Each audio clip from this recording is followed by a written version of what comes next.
గణపతి దేవుని యొక్క స్వరూపాలు అత్యద్భుతంగా ఉంటాయి.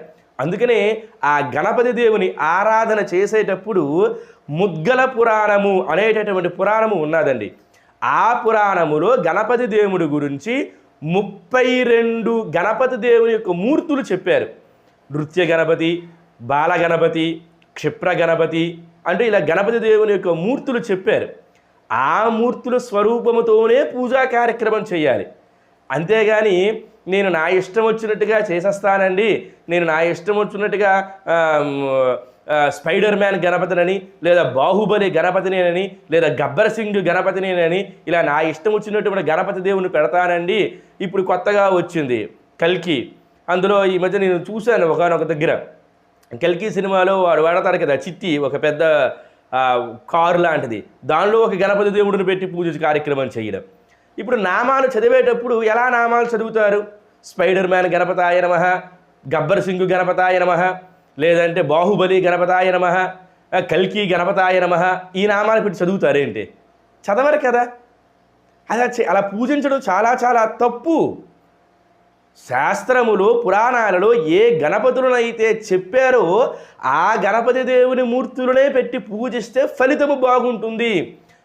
నృత్య గణపతి, క్షిప్ర గణపతి, లక్ష్మీ గణపతి, బాల గణపతి అంటే అదేవిధంగా పంచముఖములతో ఉండినటువంటి హేరంభ గణపతి, ఇలా ఎంతమంది గణపతులు మనకు లేరు?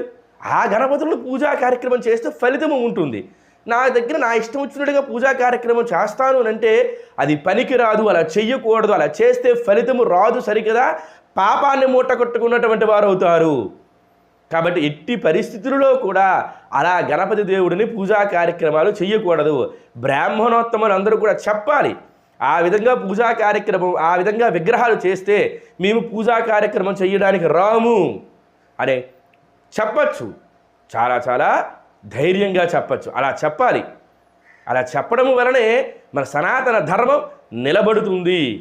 నిలబట్టాలి మన సనాతన ధర్మాన్ని. ఆది దేవుడు, ఆది పూజలు అందుకునేటటువంటి గణపతి దేవుడు, కోరిన కోర్కెలు తీర్చేటటువంటి లంబోదరుడు, అటువంటి వాడికి మన ఇష్టానుసారంగా మనకు తోచినటువంటి విగ్రహాలు తయారు చేసేసి ఆ విధంగా పూజా కార్యక్రమాలు చేయడం చాలా చాలా తప్పు. ఇంకా అందులోనూ మట్టితో తయారు చేసినటువంటి విగ్రహాలను పూజించడం చాలా చాలా శ్రేయస్కరం.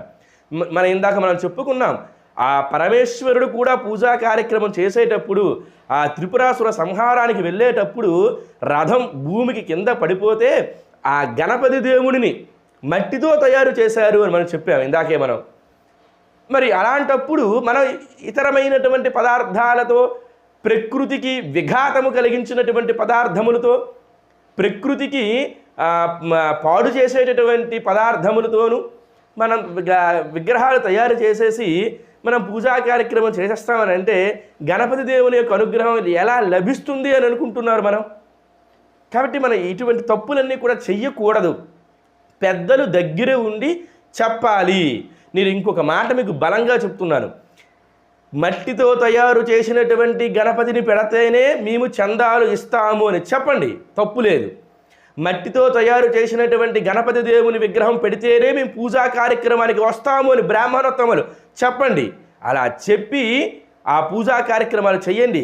భవిష్యత్ తరాల వారికి మన సనాతన ధర్మ వైభవాన్ని చెప్పండి.